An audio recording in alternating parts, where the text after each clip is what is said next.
ആശാവർക്കർമാർ സമരം പിൻവലിക്കില്ല. കുടിശ്ശികയ്ക്ക് വേണ്ടിയല്ല സമരം ചെയ്യുന്നത് എന്ന് ആശാവർക്കർമാർ. സമരം തുടങ്ങി 18 ദിവസമാകുമ്പോഴാണ് കുടിശ്ശിക പോലും തരുന്നതെന്നും സമരക്കാർ ആരോപിക്കുന്നു.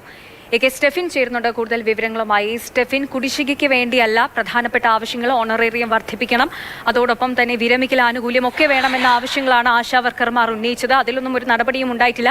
18ാം നാൾ സമരം തുടങ്ങി 18 ദിവസമാകുമ്പോൾ കുടിശ്ശിക നൽകാമെന്നൊരു പ്രഖ്യാപനം സർക്കാരിന്റെ ഭാഗത്തു നിന്നുണ്ടാകുമ്പോൾ അത് കേട്ട് സമരത്തിൽ നിന്ന് പിന്മാറാൻ തയ്യാറല്ല എന്ന കാര്യമാണ് ആശാവർക്കർമാർ പറയുന്നത്.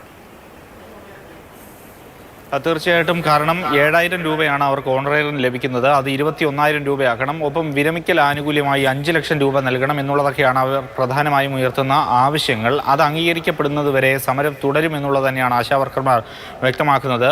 അതോടൊപ്പം തന്നെ 3-ാം തീയതി നിയമസഭാ സമ്മേളനം നടക്കുന്ന സമയത്ത് നിയമസഭയിലേക്ക് മാർച്ച് നടത്തുമെന്നുള്ള കാര്യവും വ്യക്തമാക്കുന്നുണ്ട്. പക്ഷേ എന്നാൽ CI2-ൻ്റെ ഒരു ബദൽ സമരം നാളെ തിരുവനന്തപുരത്ത് നടക്കുന്നുണ്ട്. ഇന്ന് പല സ്ഥലങ്ങളിൽ, ആലപ്പുഴ അടക്കമുള്ള സ്ഥലങ്ങളിലൊക്കെ തന്നെ നടന്നു.